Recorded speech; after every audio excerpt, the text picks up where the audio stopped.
What is the gospel of unconditional love? Now, I'm sure many of you have heard the story of the prodigal son. The prodigal son was a story about a young man who grew up as the son of a king, and they lived in their kingdom, ruling and reigning. Everything was all good. Now, what happened was, as this young man got a bit older, he went to his father, the king, as a prince, and he demanded his inheritance. It was a great insult in that culture to demand your inheritance while your father was still alive. That was something that was unheard of. He demanded his inheritance before his father died, and his father agreed. His father gave him a share of his kingdom and his wealth. And this son took this wealth and went and lived a nihilistic lifestyle, squandering his money on the pleasures of life, whatever it may be. It might be women, partying, food, or drugs, whatever it is, it was back in that day. What happened was, when he squandered all his wealth and he wasted all the money that he was given as his inheritance, he was living in poverty, a state of poverty. And in this state of poverty, he ended up working for someone, living in a farm, taking care of pigs, and he was so hungry that he went to eat the pig's food. Now, while he was eating the pig's food, he thought to himself, he had a moment of awakening, he had an epiphany, and he came to himself and he said, in my father's house, the servants ate better than what I'm eating right now. He's like, I will go back to my father and I'll request to become his servant, so at least I can eat better than what I'm eating right then. And in Jewish culture, right, this story that Jesus told, pigs were seen as very filthy and very dirty. They were amongst the lowest of low in society when it comes to animals. For him to be eating the food of the pigs shows you that he fell to such a low level of existence, right, that he was eating with pigs, the dirtiest animals in that culture, in that society at that time. He was truly at the lowest of low, and he came to the end of himself.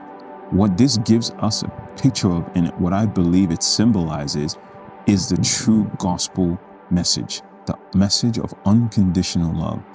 If you have a God who demands something from you before he accepts you, before he blesses you, before he gives you a part of his kingdom, therefore, those are conditions. If you want to claim God is unconditional in his love, if you want to believe that God is a God of unconditional love, then you need to remove every condition. There is no need of a mediator. There is no need of anyone to sacrifice themselves for God to accept us. When you look at the story of the prodigal son, when he thought to himself and he remembered, what saved him was him remembering. Because if we truly remember who we are, we will be able to solve all the problems that we struggle with and suffer with. Now, when you look at remembering, it's remembered. If you have something that was a member, if you imagine a piece of pizza, right, and you have a slice that's removed out of it, if I want to remember or make that slice to be a member again or a part of the whole, I need to remember, I need to bring it back into the whole, right? And that's what I believe is a picture of remembering. We get placed back into oneness, we come back into wholeness, we come back into the one, the mind and the consciousness of the one. That is Christ consciousness.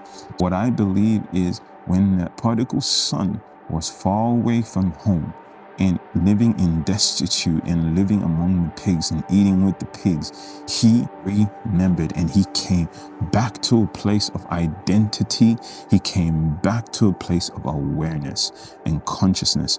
When he went back to his father's house, the story that Jesus told was that when the father saw the prodigal son far, far away still from the gates of the kingdom, the father ran out to meet him. The father did not wait for him to come fully. The father ran out to meet him.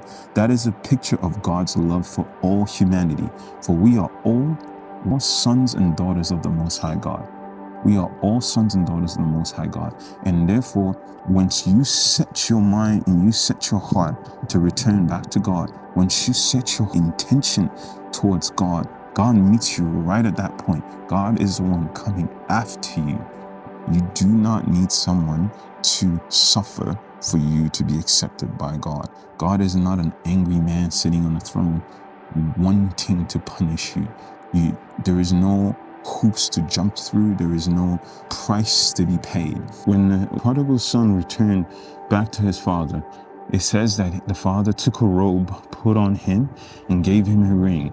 And he said to his father, "Father, don't accept me back as your son. Accept me back as a slave, as your servant. Because of what I did, I disrespected you and I dishonored your name." The father said, "No, you are my son. You've always been my son. And even regardless of what you did, you are still my son." The father reminded him of his birthright, and the son reminded the father of his sins and his mistakes and his wrongdoings. What I want you to understand is your mistakes, your sins, or whatever you want to think that separates you from God will never denounce or trump over your birthright. You need to realize that the unconditional love of God is greater than anything. It says in the scriptures that nothing can separate us from the love of God. Neither death, nor life, nor angels, nor demons, nor height, nor depth. Nothing can separate us from the love of God, right? And Jesus came over 2,000 years ago to reveal this love to us. Jesus told us this story to help us understand God's love, God's nature. Jesus came to remind us of our birthright. Jesus came to remind us of who we truly are. Jesus came to preach identity and to awaken us to who we truly are. As Christ consciousness returned back to the earth, I believe that this is the true gospel of unconditional love. And I hope that this speaks to you and can apply this to your life. Much love. Peace.